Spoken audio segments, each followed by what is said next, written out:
the far left has gone so nutty on so many issues. That's what they're being told. That's what by people like you. Because it's true. No, it is not. Jane Fonda joined Bill Maher on his program and had some tart words for him. It's my opinion that Bill Maher is a little out of touch with, the average American's perspective on stuff. But I think that David Doel of the Rational National channel does an excellent job making some very clear points about this conversation in general, but, the ways in which Bill Maher's take on this election being lost because of the radical left and how cuckoo birds they are is just complete baloney. And then I want to know what you think in the comments, but let's take a listen. But now we get to Bill Maher and just showcasing here how out of touch he is with reality. There's two clips on that. Let me start with this first one. There's about a third of this country that's very hard right. Of course they love Trump. When he left office, he had an approval rating of 34%. So he really only had those people. Why is he now tied? Because the other part of the coalition are people who, they don't really like him that much. They just think the far left has gone so nutty on so many issues. That's what they're being told. That's what by people like you. Because it's true. No, it is not. I'm glad Jane Fonda pushed back there. It is not true. Let's first be clear. A lot of people don't vote. They dislike what both parties are doing. The left, the actual left, which is anti-capitalist, does not have a political party, at least not a major political party. It is not the Democratic Party. They don't control any of the parties. A lot of people that are tired of this system that they live in, which is capitalism and how it operates and how corporations control everything, how billionaires control everything, they are exhausted that they don't have an actual choice. So they don't vote. Now, I don't think that's the best option. I think voting is the way it is. This is just the way it is. It is about harm reduction. It'd be great if it was more, but it's not.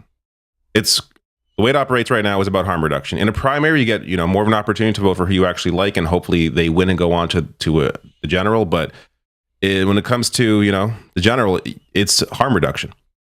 Now, in terms of what actually impacted the election, why people actually voted the way they did, it's not because of the crazy far left. And he'll give some examples in a second here, so we'll get to that. But let me just briefly show you here. The reason why people voted the way they voted, again, of the ones that did vote, is largely because of the economy. So these are exit polls from this past election. 32% voted because of the economy, and those numbers, they voted 81% for Trump. The other big number there is 34% voted for the state of democracy, which you would think largely, the vote here does lean 80% for Harris, but 18% voted for Trump based on the state of democracy, which doesn't make a whole lot of sense considering you're voting for the guy that tried to steal the last election. But point being here, the economy is the driving factor. It's not because they're scared, they hate the far left, and just you wait for the examples that Bill Maher brings up here. You're going to laugh out loud at the idea that is the reason why people voted for Trump.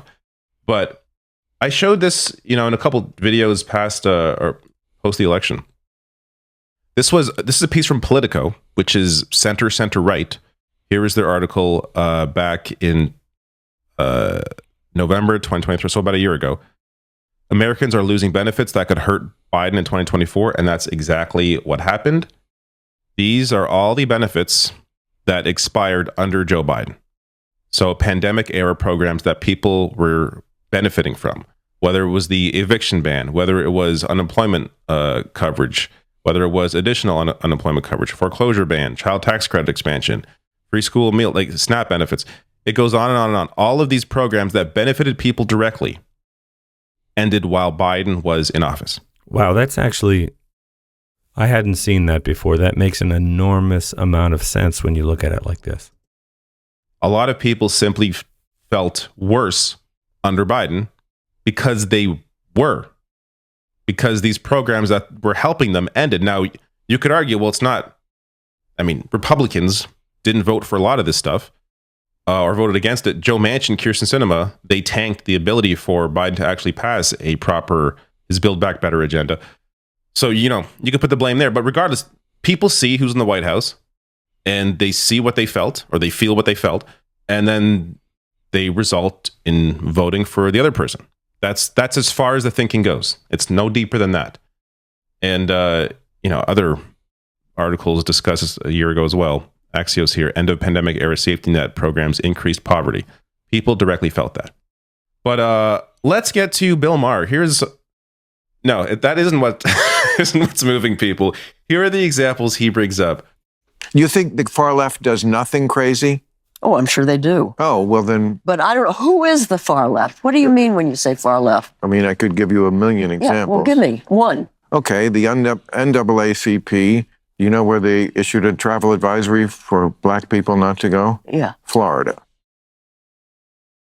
Every day there's stories like that that just makes people roll their eyes and go, are you people nuts? Even if they don't matter that much, I don't think one person listened to this and thought, I can't go to Florida. But they just suggest something to the average person, which I completely understand, which is, wow, do you people ever find anything that's ridiculous? Do you really think men can get pregnant? That kind of stuff. And I understand that a trans woman can get pregnant. That's different than a man getting pregnant. Completely incoherent. He doesn't even get that part at the end there right. It's just quickly, briefly, since this is not consequential, doesn't matter at all in terms of an election, but trans men get pregnant because they have the organs necessary to give birth. Trans women can't unless there's like a uterus implant or something, which, as far as I know, or transplant, as far as I know, has not happened. And this isn't even my area of expertise, clearly, but I know enough to know that he doesn't know what he's talking about. That said, this is not the idea that the NAACP issuing a travel advisory or trans people getting pregnant. This is what's moving people on election night is completely insane. He probably could have used some better. I'm sure there are better examples out there of, cultural moments that people were bothered by for one reason or another. I agree with David Doel here, broadly speaking, but I do think that these culture war issues were leaned very, very heavily on in places here like YouTube and TikTok and Facebook Shorts and on and on and on. And you're also seeing sort of more right-leaning comedians making jokes about how ridiculous this is, and it seeps and it has. I'm not agreeing with Bill Maher that this was the linchpin of the election. I think we just saw that chart. But I do think that there's been a concerted effort to make people believe this is a crisis.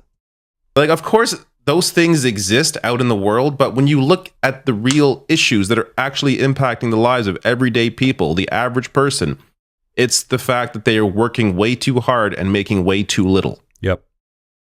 An old white man, an old rich man like Bill Maher is not going to understand that. So he has to think up things of why people aren't voting the way that he thinks they should vote. Oh, it can't be because they're incredibly poor and not making enough money. No, it must be because they saw an article about the NAACP or about a trans person. Like, it's completely incoherent, completely insane. Doesn't make any sense. And when you look at the data, of course, it doesn't bear out in any of the data. I forgot to attach these two things earlier, but I want to bring up immigration as well, since this out of all the numbers, the biggest contrast here is on immigration, where the number is 12% of people. This was their major issue, but 89% of them voted for Trump. Now, I think it's important here in terms of the Trump number to attach immigration to the economy, because that's what the Trump campaign did. Yep. Blaming immigrants for the state of your life. Their answer is wrong. That's incorrect. But they actually gave people an answer. So people that don't know any better are thinking, my life sucks because these people are coming and taking the jobs. Or they're coming in and, they're taking all my tax dollars, which is insane. Again, insane. Doesn't bear out in reality. But because Trump had an enemy that he pointed to in terms of the situation and why people were feeling it, and Democrats didn't, that benefited him. This is the issue that the Democrats continue to have until they divorce themselves from corporate America, is until they can name and focus on the actual problem, the actual boogeyman, which is the power of corporations in society. They are not going to be able to win back these sorts of voters, at least the people that come out to vote in an election like this, because they are unwilling to tell people what the problem really is and focus their energy and campaigning on that. Bernie Sanders was able to do that. The issue is when it comes to a Democratic primary, trying to win a Democratic primary, it is not the same as trying to win a general election. People that show up in a Democratic primary are like diehard, MSNBC watchers, that kind of audience. So it's harder for him to win a primary on that message than it is for him to win a general. I think Bernie Sanders in a general, I know now he's, you could argue he's too old. It's not going to happen now. But at the time, 2016, 2020, Bernie Sanders in a general walks away. Might be a 50-state sweep. Just walks away with the election because that kind of message holds. He tells you what the problem is and he tells you what the solutions are. And it is very clear in the messaging. And it is clear looking at his history of 40, 50 years of fighting for the same thing that he actually means it. I agree with him on that point. Man, it's hard to avoid the kind of wishful thinking of imagining a successful Bernie campaign where we would have had that as an option to vote for. But I want to know what you think. Are you a Bill Maher fan? Do you think he's right? Or Jane Fonda's been in activism and politics her entire career, which is a long time. And I think David Doel here of the Rational National channel makes a number of really clear, really sensible points. I want to know what you think in the comments, please.